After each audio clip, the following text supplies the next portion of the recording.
আসসালামু আলাইকুম। আমন্ত্রণ জানাচ্ছি জাগো টিভিতে। আপনাদের সাথে আছি আমি মমতাজ শাহিন রুম্পা। শুরুতেই জানিয়ে দিব আপডেটগুলো। आज हम अपने बंगाली भाइयों को जवाब देते हैं, उन्हें बताते हैं कि भाई ये पाकिस्तान तुम्हारा है, इस पाकिस्तान का जो एटम बम है ना वो भी तुम्हारा है। বাংলাদেশের ভাইদের বলছি, পাকিস্তানের পরমাণু বোমাও তোমাদের। কেউ চোখ তুলে দেখলে চোখ উপড়ে নেব, হাত তুলে হাত ভেঙে দেব। বাংলাদেশের পক্ষ নিয়ে ভারতকে হুঁশিয়ারি পাকিস্তানি ধর্মগুরুর। বাংলাদেশ সীমান্তে অ্যান্টি ড্রোন ইউনিট মোতায়েন করছে ভারত। দামেস্কের কাছাকাছি পৌঁছেছে ইসরায়েলি সৈন্যরা, চলছে বিমান হামলা। সিরিয়া থেকে ইরান রাশিয়ার পর এবার যুক্তরাষ্ট্রকে বিতাড়িত করছে এরদোগানের তুরস্ক। আদালতে হাজিরা দিলেন নেতানিয়াহু, প্রথমবারের মতো দাঁড়াতে হলো বিচারের কাঠগড়ায়।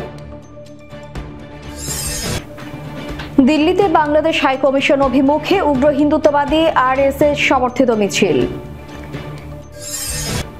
এবার ন্যাচার সাময়িকীর শীর্ষ 10 ব্যক্তিত্বের তালিকায় ডক্টর ইউনূস। অন্য দেশ থেকে আলু পেঁয়াজ কেনার কথা ভাবছে বাংলাদেশ, উদ্বেগ ভারতের। শুনছিলেন শিরোনাম, এবারে বিস্তারিত। বাংলাদেশের ভাইদের বলছি, পাকিস্তানের পরমাণু বোমাও তোমাদের। কেউ চোখ তুলে দেখলে চোখ উপড়ে নেব, হাত তুলে হাত ভেঙে দেব। বাংলাদেশের পক্ষ নিয়ে ভারতকে হুঁশিয়ারি পাকিস্তানি ধর্মগুরুর। आज हम अपने बंगाली भाइयों को जवाब देते हैं, उन्हें बताते हैं कि भाई ये पाकिस्तान तुम्हारा है, इस पाकिस्तान का जो एटम बम है ना वो भी तुम्हारा है। आए जुर्रत करे कोई आंख उठाकर बांग्लादेश की तरफ देखने की, उसकी आंखें निकाल देंगे। आए कोई हाथ उठाए और बांग्लादेश की तरफ हाथ उठाने की कोशिश करे, उसका बाजू तोड़ देंगे हम इंशाअल्लाह अल्लाह के फजलो करम से। ভারতের বিরুদ্ধে যুদ্ধে বাংলাদেশকে পরমাণু বোমা দিয়ে সাহায্য করবে পাকিস্তান। ভারতের প্রতিবেশী পাকিস্তানের মাটি থেকে এমনই আশ্বাস দেওয়া হলো বাংলাদেশকে। ভারত বাংলাদেশ তুমুল উত্তেজনার মধ্যেই পাক ধর্মগুরুর এহেন বার্তা প্রকাশ্যে এসেছে, যাকে কেন্দ্র করে শোরগোল শুরু হয়েছে। পতিত স্বৈরাচার হাসিনার বিদায়ের পর নতুন বাংলাদেশে পাকিস্তানের সঙ্গে সম্পর্ক যে নতুন করে বেড়ে উঠেছে, সে ইঙ্গিত আগেই মিলেছিল। এদিকে ভারতীয় গণমাধ্যমের দাবি, দিল্লির সাথে উত্তেজনা বাড়িয়ে তুলতে বাংলাদেশকে হাতিয়ার করছে পাকিস্তান। ফলে প্রতিবেশী বাংলাদেশ ভারত বিরোধী আস্ফালন চরম আকার নিয়েছে। কিছু ভারতীয় গণমাধ্যম যুদ্ধের জিগিরও উস্কে দিচ্ছে। পাকিস্তানি ধর্মগুরুকে বলতে শোনা গিয়েছে, বাংলাদেশের ভাইদের বলছি, পাকিস্তানের পরমাণু বোমাও তোমাদের। কেউ চোখ তুলে দেখলে চোখ উপড়ে নেব, হাত তুলে হাত ভেঙে দেব। গত কয়েকদিনে লাগাতার বাংলাদেশ বিরোধী মন্তব্য শোনা গিয়েছে ভারতের প্রাক্তন সেনাপ্রধান এবং উগ্র হিন্দুত্ববাদী ধর্মগুরুদের মুখে। কখনো চট্টগ্রাম সহ বিভিন্ন অঞ্চল দখলের হুমকি দিচ্ছে ভারতীয় মিডিয়া। এহেন পরিস্থিতিতে পাকিস্তান থেকে আসলো ভারতকে সতর্ক করে হুঁশিয়ারি বার্তা। বাংলাদেশ সীমান্তে অ্যান্টি ড্রোন ইউনিট মোতায়েন করার ঘোষণা দিয়েছে ভারত। একই সঙ্গে দেশটি এই পদক্ষেপ পাকিস্তান সীমান্তেও নেওয়ার কথা বলেছে। ভারতের দাবি, সীমান্তের অন্য পাশ থেকে ড্রোনের মাধ্যমে সৃষ্ট ক্রমবর্ধমান হুমকি মোকাবেলায় ব্যাপকভাবে অ্যান্টি ড্রোন ইউনিট মোতায়েন করবে তারা। মঙ্গলবার এক প্রতিবেদনে এই তথ্য জানিয়েছে পাকিস্তানি সংবাদ মাধ্যম দ্য নিউজ ইন্টারন্যাশনাল। প্রতিবেদনে বলা হয়েছে, পাকিস্তান ও বাংলাদেশের সীমান্তে অ্যান্টি ড্রোন ইউনিট মোতায়েনের ঘোষণা দিয়েছে ভারত। সীমান্তের অন্য পাশ থেকে আসা মনুষ্যবিহীন আকাশযানের মাধ্যমে সৃষ্ট ক্রমবর্ধমান হুমকির প্রতিক্রিয়ায় ভারতীয় সীমানা সুরক্ষিত করার জন্য ব্যাপকভাবে অ্যান্টি ড্রোন ইউনিট স্থাপন করবে নয়াদিল্লি। ভারতীয় গণমাধ্যমে প্রকাশিত রিপোর্ট অনুযায়ী, ভারতের স্বরাষ্ট্রমন্ত্রী অমিত শাহ ভারতীয় সীমান্তরক্ষী বাহিনীর সেনাদের প্রশিক্ষণ শিবিরের 60তম প্রতিষ্ঠা বার্ষিকীর অনুষ্ঠানে ভাষণ দেওয়ার সময় ড্রোন হুমকির গুরুত্ব এবং ভারতের সক্রিয় পদক্ষেপের কথা তুলে ধরেন। অমিত শাহ বলেন, পাকিস্তান এবং বাংলাদেশের সাথে সমগ্র সীমান্তে সংবেদনশীল এলাকাগুলো পর্যবেক্ষণ করার জন্য ব্যাপকভাবে সমন্বিত ব্যবস্থা বাস্তবায়ন করবে ভারত। তিনি বলেন, মানববিহীন আকাশযানের মাধ্যমে সৃষ্ট ক্রমবর্ধমান হুমকির প্রতিক্রিয়ায় ভারতীয় সীমান্ত সুরক্ষিত করতে বিস্তৃত অ্যান্টি ড্রোন ইউনিট প্রতিষ্ঠা করবে ভারত। শাহ আরো বলেন, লেজার সজ্জিত অ্যান্টি ড্রোন গান মাউন্টেড মেকানিজমের প্রাথমিক ফলাফল বেশ উৎসাহবাঞ্চক, যার ফলে পাঞ্জাবের পাকিস্তান ভারত সীমান্তে ড্রোন নিষ্ক্রিয়করণ এবং শনাক্তকরণ উল্লেখযোগ্যভাবে বৃদ্ধি পেয়েছে। সিরিয়ার দক্ষিণাঞ্চলে একটি বাফার জোন দখল এবং রাতভর বিমান হামলার পর ইসরায়েলি সেনারা দামেস্ক থেকে মাত্র 16 মাইল দক্ষিণ পশ্চিমে অবস্থান করছে বলে জানিয়েছে সিরীয় গোয়েন্দা সূত্র। ব্রিটিশ বার্তা সংস্থা রয়টার্স এই খবর জানায়। সিরিয়ার সেনাবাহিনী ও বিমান ঘাঁটিতে চালানো হামলায় ইসরায়েলি বাহিনী সিরীয় সামরিক স্থাপনা, হেলিকপ্টার, যুদ্ধবিমান এবং রিপাবলিকান গার্ডের অস্ত্রশস্ত্র ধ্বংস করেছে। সিরীয় সেনাবাহিনী কর্মকর্তারা জানান অন্তত 310 হামলায় প্রায় সব সামরিক সরঞ্জাম ধ্বংস হয়েছে। ইসরায়েলি সেনারা দামেস্কের উপকণ্ঠ কাটানায় পৌঁছেছে বলে সিরিয়ার একটি নিরাপত্তা সূত্র জানায়। আন্তর্জাতিক বিভিন্ন গণমাধ্যমের খবরে বলা হচ্ছে, আসাদের পতনে ভেঙে পড়া নিরাপত্তা ব্যবস্থার সুযোগ নিয়ে মঙ্গলবার সিরিয়ার রাজধানী দামেস্কের কাছাকাছি এলাকায় পৌঁছে গেছে ইসরায়েলি সামরিক বাহিনী। মঙ্গলবার অন্তত 3টি নিরাপত্তা সূত্র রয়টার্সকে বলেছে ইসরায়েলি সৈন্যরা বাফার জোন অতিক্রম করেছে।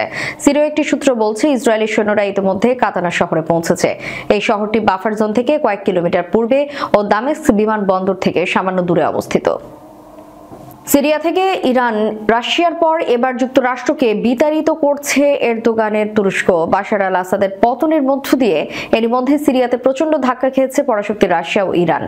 এর মধ্যে অঞ্চলটিতে আরেক ধাক্কা খেতে হচ্ছে আরেক পরাশক্তি যুক্তরাষ্ট্রকে। আর উভয় পরাশক্তির এমন দুর্দশার পেছনে আছে তুরস্ক। সিরিয়ার তুর্কি আধিপত্য প্রতিষ্ঠায় এবার আটঘাট বেঁধে নেমেছে আঙ্কারা। মঙ্গলবার আল জাজিরার এক প্রতিবেদনে এই তথ্য জানানো হয়। প্রতিবেদনে বলা হয়েছে, সিরিয়ায় যুক্তরাষ্ট্র সমর্থিত কুর্দি সশস্ত্র গোষ্ঠী ওয়াইজিপির অন্যতম ঘাঁটি হিসেবে পরিচিত মানবিদের দখল নিয়েছে তুর্কিপন্থী সিরিয়ান ন্যাশনাল আর্মি। মানবিজ শহরটি তুরস্কের দক্ষিণ সীমান্ত থেকে 30 কিলোমিটার দূরে অবস্থিত, যা ইউফ্রেটিস তথা ফুরাত নদীর পশ্চিমে ওয়াইপিজির সবচেয়ে বড় ঘাঁটি ছিল। কুর্দি সশস্ত্র গোষ্ঠী সিরিয়ান ডেমোক্রেটিক ফোর্স তথা এসডিএফ এর নিয়ন্ত্রণে আছে, যারা উত্তর ও পূর্ব সিরিয়ায় একটি বড় অংশ শাসন করছে। এর মধ্যে সিরিয়ার গুরুত্বপূর্ণ বেশ কিছু তেল ক্ষেত্র ও প্রায় 900 মার্কিন সেনা মোতায়েন রয়েছে।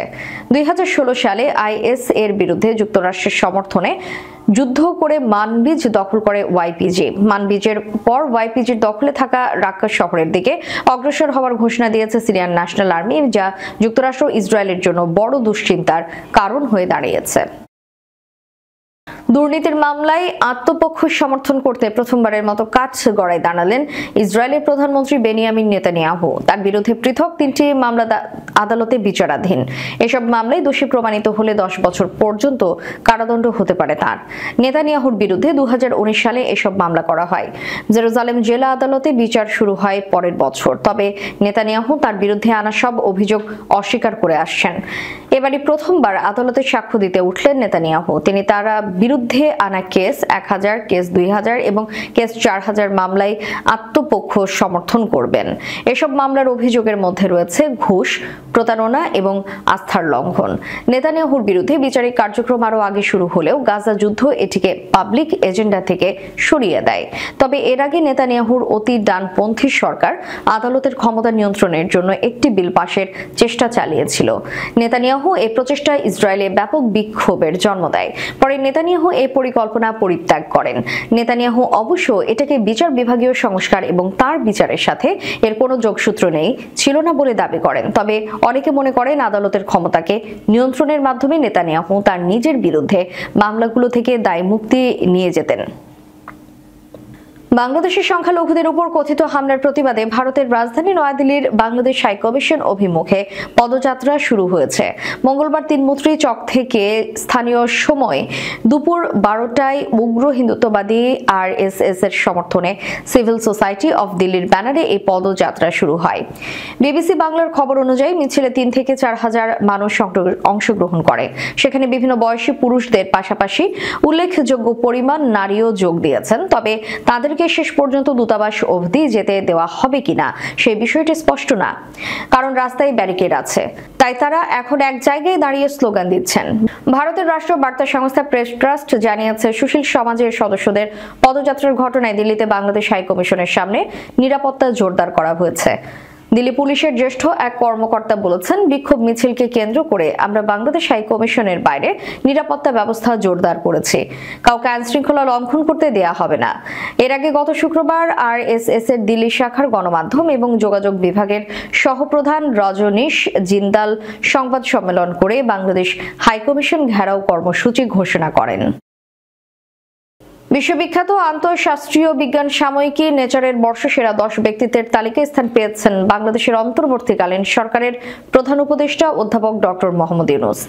এই তালিকায় তিনি 7 নম্বরে রয়েছেন। সোমবার নেচারের ওয়েবসাইটে প্রকাশিত প্রতিবেদনে ডক্টর ইউনূসকে নেশন বিল্ডার আখ্যা দেওয়া হয়েছে।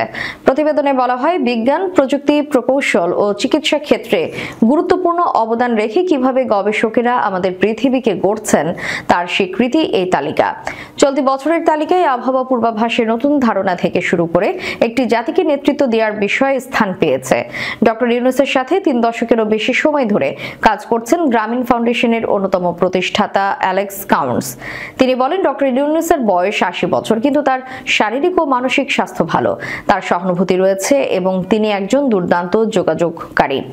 নেচারের ডক্টর মোহাম্মদ ইউনূস সম্পর্কে বলা হয়, বাংলাদেশের স্বৈরাচারী সরকারের পতনে নেতৃত্ব দেওয়া শিক্ষার্থীরা শান্তিতে নোবেল পুরস্কার জয়ী ডক্টর মোহাম্মদ ইউনূসকে দেশের নেতৃত্ব দিতে আমন্ত্রণ জানানোর দাবি জানিয়েছিলেন। এটি ছিল ইউনূসের জীবনের সবচেয়ে বড় চ্যালেঞ্জ, কারণ 6 দশকের পেশা জীবনে তিনি কখনো রাষ্ট্র পরিচালনার দায়িত্ব পালন করেননি।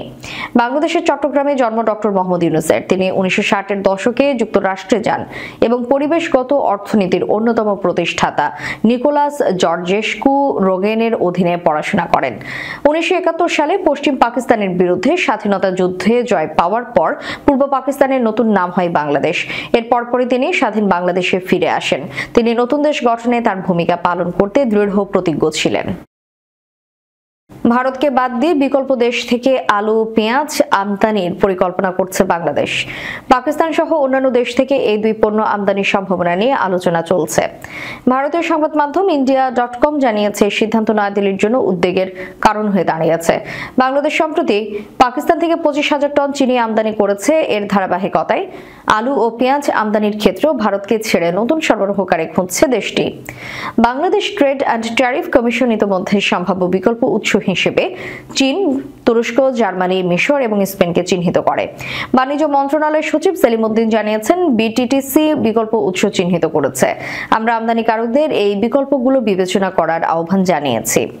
ইন্ডিয়া.com এর প্রতিবেদনে বলা হয়েছে, ভারতীয় বাজারে আলু ও পেঁয়াজের মূল্য বৃদ্ধি এবং রপ্তানি নিরুৎসাহিত করতে ভারত সরকারের নেওয়া পদক্ষেপ বাংলাদেশকে বিকল্প উৎসের দিকে ঝুঁকতে বাধ্য করেছে। 2023-24 অর্থ বছরে ভারত থেকে বাংলাদেশে পেঁয়াজ রপ্তানি হয়েছে প্রায় 7.24 লাখ টন, যার মূল্য 145 মিলিয়ন মার্কিন ডলার। তবে সাম্প্রতিক রাজনৈতিক পরিবর্তন এবং বাণিজ্য সম্পর্কের অবনতির কারণে ভারত থেকে আমদানি হ্রাস পাচ্ছে। বিশেষ করে বাংলাদেশের বাণিজ্য অংশীদারিত্ব ভারতের কৃষি পণ্যের জন্য গুরুত্বপূর্ণ। ভারত ছাড়াও পাকিস্তান, চীন এবং তুরস্ক থেকে পেঁয়াজ আমদানি করার বিষয়টি গুরুত্ব সহকারে বিবেচনা করছে বাংলাদেশ। বাংলাদেশ সরকার আশা করছে এই সিদ্ধান্ত দেশের বাজারে স্থিতিশীলতা আনতে সহায়তা করবে। শেষ করার পূর্বে সংবাদ শিরোনামগুলো জানিয়ে দিব আরো একবার। आज हम अपने बंगाली भाइयों को जवाब देते हैं, उन्हें बताते हैं कि भाई ये पाकिस्तान तुम्हारा है, इस पाकिस्तान का जो एटम बम है ना वो भी तुम्हारा है। বাংলাদেশের ভাইদের বলছি, পাকিস্তানের পরমাণু বোমাও তোমাদের। কেউ চোখ তুলে দেখলে চোখ উপড়ে নেব, হাত তুলে হাত ভেঙে দেব। বাংলাদেশের পক্ষ নিয়ে ভারতকে হুঁশিয়ারি পাকিস্তানি ধর্মগুরুর। বাংলাদেশ সীমান্তে অ্যান্টি ড্রোন ইউনিট মোতায়েন করছে ভারত। দামেস্কের কাছাকাছি পৌঁছেছে ইসরায়েলি সৈন্যরা, চলছে বিমান হামলা। সিরিয়া থেকে ইরান, রাশিয়ার পর এবার যুক্তরাষ্ট্রকে বিতাড়িত করছে এরদোগানের তুরস্ক। আদালতে হাজিরা দিলেন নেতানিয়াহু, প্রথমবারের মতো দাঁড়াতে হলো বিচারের কাঠগড়ায়। দিল্লিতে বাংলাদেশ হাই কমিশন অভিমুখে উগ্র হিন্দুত্ববাদী আরএসএস সমর্থিত মিছিল। এবার নেচার সাময়িকীর শীর্ষ 10 ব্যক্তিত্বের তালিকায় ডক্টর ইউনূস। অন্য দেশ থেকে আলু, পেঁয়াজ কেনার কথা ভাবছে বাংলাদেশ, উদ্বেগ ভারতের। এতক্ষণ আমাদের সাথে থাকার জন্য ধন্যবাদ। আল্লাহ হাফেজ।